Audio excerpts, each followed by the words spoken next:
A big hello and a very warm welcome to Brand Equity with me, Sonali Krishna. As you can see, I am not in the studio today. I am in fact in Alibag, just outside a very high-end luxury holiday home. The brand in spotlight in today's Brand Equity is SaffronStays, which is a luxury vacation rental company that curates high-end holiday homes and experiences for discerning travelers. Now, SaffronStays was founded in 2015, and over the 10 years of its existence, it's become quite a formidable brand for luxury vacation goers. Well, I'm going to be in conversation with the founder of SaffronStays, Devendra Parulekar, on really the business model, how luxury stays suddenly is in so much demand in India, what the business model is, and how sustainable is it in the long term. Well, on that note, follow me to enjoy this riveting conversation and, of course, this mesmerizing property.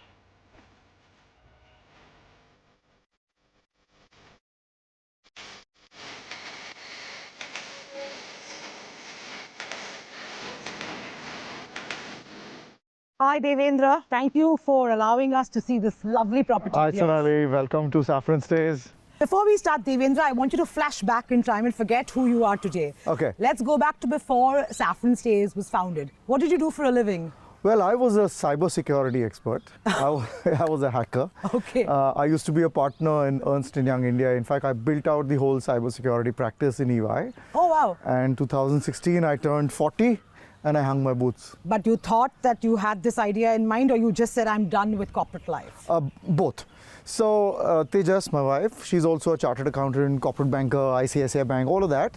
She quit before me and she started the business. Okay. And when we realized that it had reached some level of, we could see some takeoff point. No, now you're jumping. So let's go back to why she quit her job and how this, idea emerged. Oh, the idea emerged 16 years ago when we got married. Right, and I remember my father-in-law, he was a chief economist of the Tata Group. Oh, wow. And a highly accomplished family. Thank you.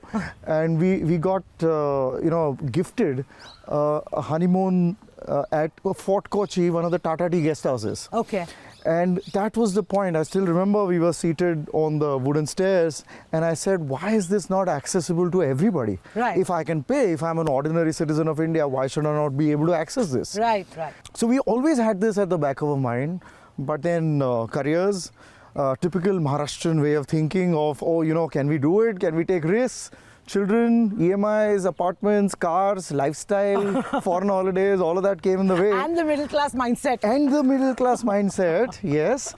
And that just stops us from taking risks. But I turned 40 and I think, on the day of birthday, I said, okay, I'm done. And truly midlife crisis was the root cause of, working on an idea, actioning on an idea. But I'm sure your preliminary idea of SaffronStays was not as polished or sophisticated as we see it today. Oh no, yeah. So what was the first, seed of idea? So the first seed of idea was to aggregate all the homestays that are there across the country. And were there many that time? In fact, yes. The little known secret of India was that Atithi Devo Bhava is ingrained in us. So homestays as a category always existed. People always opened up their homes to people who came and stayed. Right. But the industry had never organized itself. There were no good high quality players who were aggregating all of this. I see. So it did exist. Of course, it's a small fraction of what it is today. Right. Probably a handful, maybe 1,000 maybe. Today there are 40,000 plus in the country. So the industry has grown in the last 10 years. Sure. So initially it was aggregating homestays. And yes. That's why your wife, they just quit and said, let me start. Yes. What were the initial stumbling blocks? Typical Indian mentality. Our website had millions and millions of hits. I kid you not. I mean, I used to look at the Google Analytics. I used to wonder, we are extremely viral, but zero business. And we realized that one of the reasons why there was zero business was because every Indian, typical Indian, would circumvent us, cut us out of the deal, reach out directly to the homestay owner. Oh, you had their numbers available. The people are ingenious, they find out. They look at the photo. I don't know what Google image search people have, but our business was zero. Traffic was through the roof and our homeowners were happy. And then we realized that, look, if I have to survive in this business, sure, I need to have full control over the calendar. I need to have full control over the rates. Right. I need to have full control over the experience. Absolutely. And if you have nailed these three, you can run a business. At least one side of the business you need to have nailed, right? So the supply side is what we chose. And that's why we said, okay, let's pivot to a model where we, from the 2,000 homes that we had on our platform, we came down to one. And 1,999 we delisted. And we started with one home in 2016 in Mathiran, 1885 built Parsi old bungalow, the quintessential IAS officer's house, Dak Bangla. And we started from there. I've done my research, so you're skipping some parts of the story. Yes, okay. So I believe when you Yes. first started, Yes. Airbnb as a concept was not yet in Nowhere, India, yeah. right? It was Yes. still an alien Yes. kind of company and a Yes. concept to us. Correct. So I believe you looked at modeling your initial framework Yes. on the Airbnb model. True, as an aggregator. As an aggregator. Yes. So what were your learnings from there, and why didn't you take that path? So as an aggregator, you need to develop both sides of the equation, which is the supply side and the demand side. Right. You need to be super duper funded. Right? You need to have millions of dollars in your bank account, because you got to create the ecosystem. You got to educate both sides of the value system. Right? And education, customer education, inertia of moving away from hotels Right. is very tough. Ah. Right? And we realized that I don't have those deep pockets. I was a bootstrapped, both Tejas and I had put in all our life savings into this. So we were bootstrapped, and our retirement savings had gone into this. And I remember there was a player at that time who had raised 200 crores, and they went belly up. Which one was this? Stayzilla. Oh, yeah. Yes. Yeah. And Oyo had pivoted from being a pure homestay aggregator to becoming a budget stay aggregator. Got it. So this was the lay of the land at that point of time, and we said, okay, now neither of these two are working for us. So that's the reason why we said aggregator model. We're not meant for that in India. Now, I believe when you had decided that this is not working out and you were just about giving up is when you received that call from that Parsi gentleman. Yes. Right? Yes. So And I remember it was a rainy evening. We were just outside ITC Grand Central, very close to our house. And I remember him saying that, internationally, there is a model called One Fine Stay. And his house in London was listed on One Fine Stay. He said, Deven, you know what? Do one thing. Just cut, copy and paste that business model and bring it to India. We need it as a country. And I remember Tejas said, okay, let's take a leap of faith. They just went, and I was still a partner in EY. Oh. And they just went to Mathiran, and she called me from there. And she said, Deven, even if I have to become a caretaker here, I will run this business. And that was the aha moment for me when I realized that, yes, I think this is the need, where somebody has to curate that entire experience for the guests and bring high quality stays to the audiences of India. right. And that's how the journey began. That is how from 2,000 homes, we came down to one home. Okay. Now, when you did this, right, at that time, Indians were not used to, let's say, a concept of using an aggregator for, let's say, a luxury homestay with a family, friends, whatever. Yes. So, how did that market grow? Was it easy? Do you think you had bet at the right time? No, I think we were too early. Okay. I must tell you that, sometimes I kid that it was easier for me to convince my father-in-law and mother-in-law to part with their daughter to marry me than convince an HNI who owns a multi-million-dollar asset to part with that home or a villa with me so that I could monetize it for him. Right. Right? That was an unbelievably difficult task. And I remember in the entire year in 2016, at best we had 5 homes. Really? That's it. And today we onboard 15 homes a month. Oh, wow. That's the speed at which we grow. But those first 3, 4, 5 years, we barely reached 30 homes by 2018. 15, 16, 17, 18, 4 years, we reached 30, 35 homes. And that's when we decided to take the leap of faith and took institutional funding. But when you reached that level at 35 homes in 2018, this is obviously pre-pandemic. Pre-pandemic. People are still not used Nobody to... had a clue on what this is, what this product is. Yeah. My point is, how was business? Were you getting takers? Yes. Okay. They were takers. Okay. They were early adopters. Okay. Both of us had reasonably good professional, friends in the circle, right? I mean, both come from good pedigree. Yep. So there were a lot of people who were willing to take our word and said, okay, no, we don't mind trying it. But when they experienced the product and they realized that, hello, this is something different. This is not the run-of-the-mill traditional hospitality. This is something different. Right. And that's where people started taking notice. Right. But what took real notice was post-COVID, and everybody knows the story, where villas suddenly became the flavor of the season at that point of time. And it's continued? It has continued, and how? In fact, we exited COVID. If I can say 2021 was when we exited COVID. Sure. We've doubled 2 times over, which means we've grown 4 times since the exit of COVID. We double every 2 years, so 4 years. So we've become now almost 4 times of what we were. Sure, you know. But I mean, kudos to you and your wife for having the strategic patience that you did, because you know, I looked at your numbers, and 10 years down, I believe this is the year you've reported about, I think, 66 lakhs profit before tax. Yes. Right? So that's taken you 10 years. Yes. So, and obviously your lifestyle is not being funded by your profitability. Correct. Right? So you've kind of put in everything yes. to we get were this all going. in. We were all in for almost 8-9 years. And yes, you've done your research really well. We didn't draw a salary for almost 6 years of the. But then I know that, you know, we are building a legacy, and I think the future is just bright. We double our numbers everywhere every 2 years. So the last year we closed at 66 crores with 66 lakhs profit. Yep. This year we hope to close at 92 crores with around 2.5 crores of profit.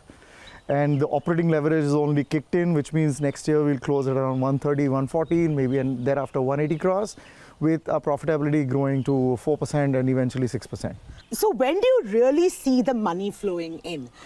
You know, you've just about kind of broken even. You're just seeing the profitability coming in, right, bit by bit. And of course, it is again a patient game. It's a patient game, right, for you to actually get a healthy kind of profitability going. Yes.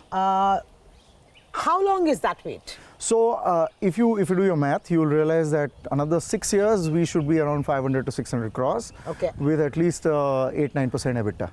And that means there is, and the speed at which you grow, you know, you will realize that you will be able to list maybe 7 to 8 years from now. And that's your plan. And that's our plan. That's our goalpost.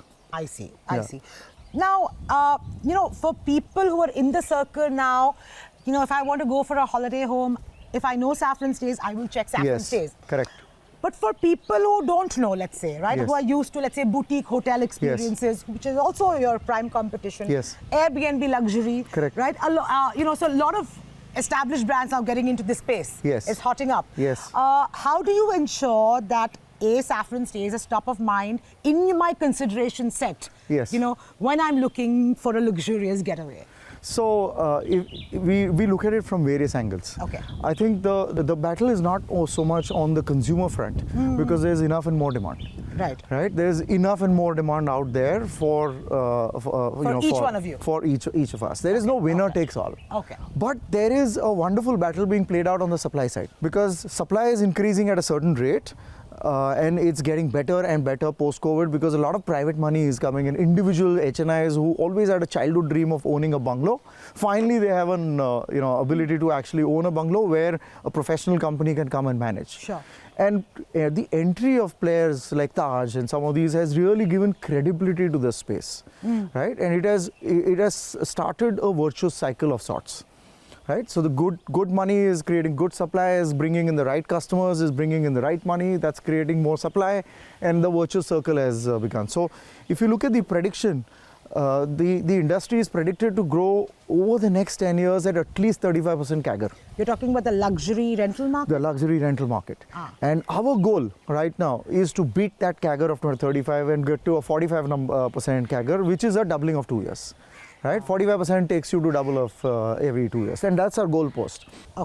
But you've not answered about, you know, your visibility or you know, the fact that when I'm looking at a luxury stay, how do I discover SaffronStays, and how does it become top of my consideration set? So honestly, it's the experience.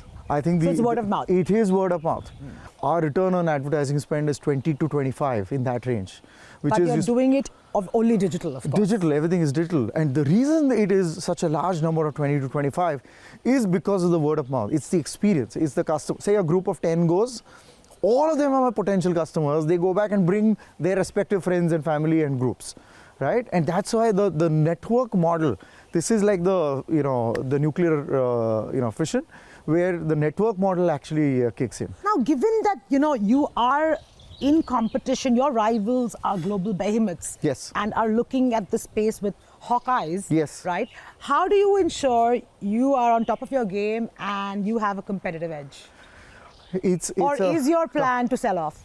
Customer obsession is, I think, the number one obsession that we have. Forget the technology that we put in, forget the processes that we put in, forget the high quality talent that you get in this. The moment of truth is when the customer interacts with that caretaker.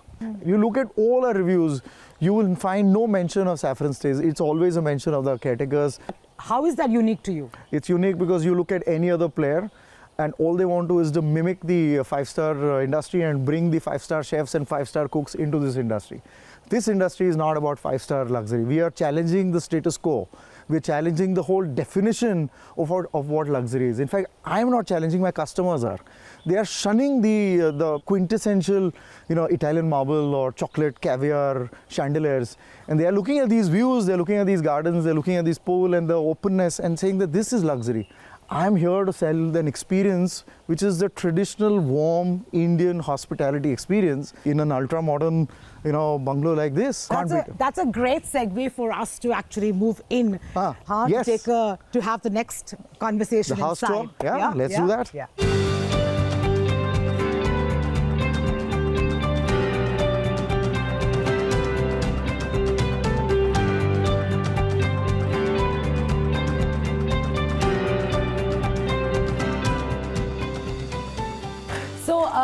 I'm kind of wondering, with this at this price point, right? You are only catering to the top of the pyramid, so to speak. What type of luxury villas are hot sellers? What are slightly more difficult to convert?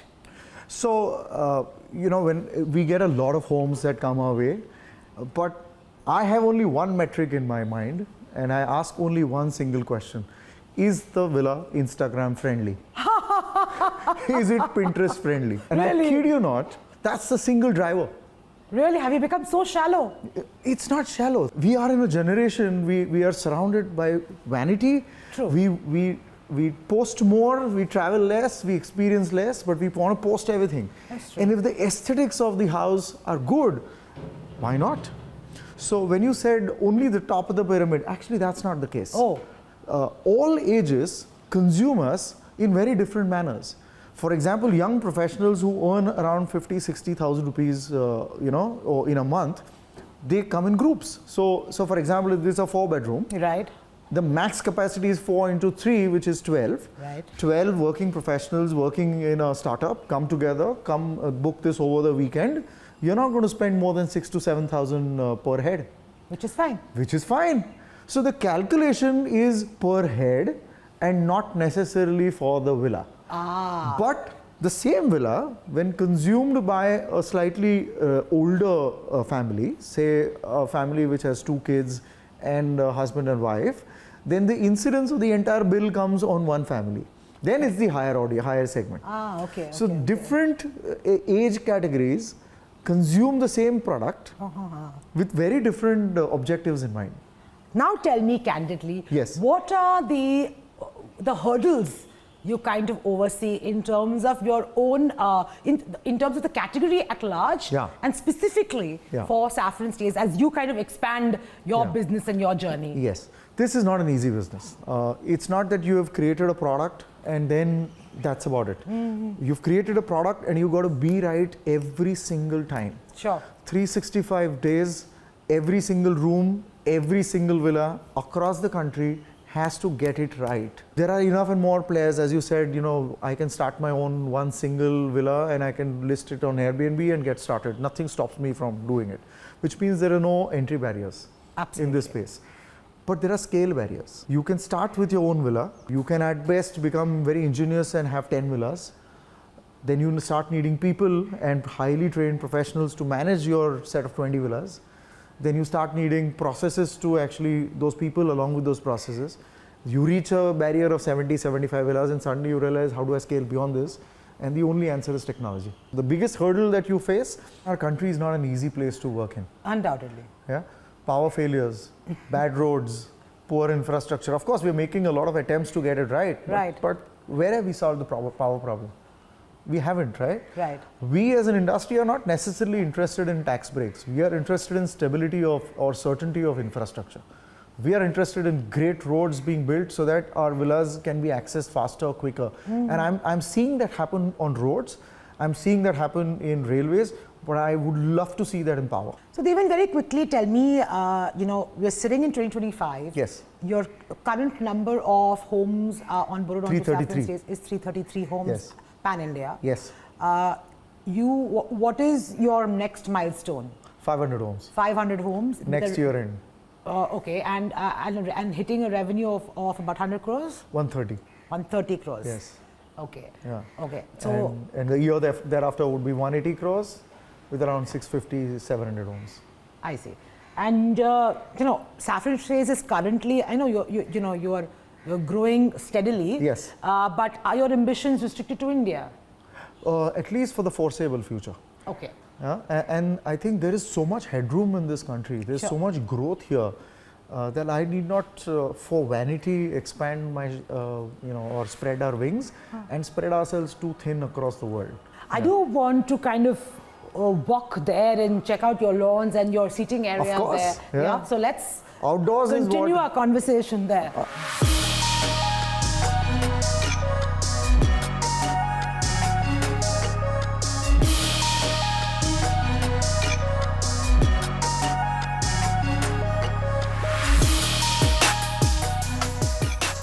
If I had to ask you a slightly more macro question, Yes. and you can wear your hat of the industry Yeah. hat and not Sure. the SaffronStays Sure. hat, right? We've approached 2025. However, speaking to several sectors, and I'm not only talking about the broader markets in terms of the mass markets, Yes. which seems to be under heavy pressure, Yes. because there's been a consumption dip, Yes. and also the numbers that have been released by Very the true. government, whether it be the GDP numbers or any other number, any other stats seem to show a tough time that we are going through. The 2025 outlook also seems muted, even, in terms of the mass market seems muted, but even the luxury space doesn't show as much potential as, let's say, one thought, because it's a more resilient kind of space. Are you having those concerns in terms of, for instance, a luxury rental villa market, and only talking about the short term, 25, 26, where the outlook generally looks a bit muted? Cautious optimism. Favorite word of corporate India, isn't it? But this is the real way we are looking at it. We are ensuring that we are not spreading our wings. We're doing the basics, and we wish to continue doing the basics in a very simple and easy manner. We won't overhire. We won't get bloated. We won't resist the temptation of spreading into areas and geographies where we don't exist. So no new spectacular big hits that we want to take this year. We want to grow organically. We want to grow at the rate at which I mentioned to you, which is around 45%. So no inorganic acquisition, nothing like that. Also, I must tell you, a lot of the local factors have significantly more impact than some of the macro factors. For example, the very fact that you had an Atal Setu, which connected Mumbai True. with the hinterland of Mumbai, that has changed my business. Samruddhi Highway is changing my business. The new bridge which is being spoken about to connect Alibag is changing my business. The Ro-Ro changed my business. And the same thing is happening, say, Dehradun. A fantastic expressway is connected Dehradun. That's changing my business. So infrastructure has a much bigger role to play than some of these macro factors in my business. And that's the singular ask that we have from the government. Continue investing in infrastructure. Continue investing in the Vande Bharats and the railway infrastructure. Bring the country together as much as you can, connect it as much as you can, and unleash tourism on India. Yeah, makes sense. So you're saying short term you're being cautious, Yes. but long term you see Structurally, we see sure, you're very bullish. Yeah. Last couple of questions. As the founder, do you have any bungalows which you're giving out on SaffronStays? No. So my model is very simple. I am asset light. Okay. I have a company which manages, monetizes, brands, markets, villas of somebody else. Last question before I let you go, Devin. Why is it that all young entrepreneurs like yourselves are all obsessed with taking the IPO route? I think the reason why IPO is the flavor of the season is because I think that's today, fortunately or unfortunately, the only way to unlock value for the investors and for promoters, right? Most people are not realizing the compliance overheads that come along with an IPO. It's considered a quick, short-term, way to monetize and have OFS. But I think people who are very, very focused on their governance processes, people who are very clear about compliance, people who are very, very clear about running a business as a business, not here just to sell out, they should go for an IPO. IPO is a route for people who want to run that business forever, maybe for life, or at least for the foreseeable future. But you got to be very, very clear that you're no longer taking private money, you're taking actually money from the public. So your fiduciary responsibility towards the public is that much more. Devendra, lovely speaking with you. Lovely, and thank Sonali. you for taking me through in detail through this particular space Yes. and of course your company in particular. Thank you so much. Thank you so much.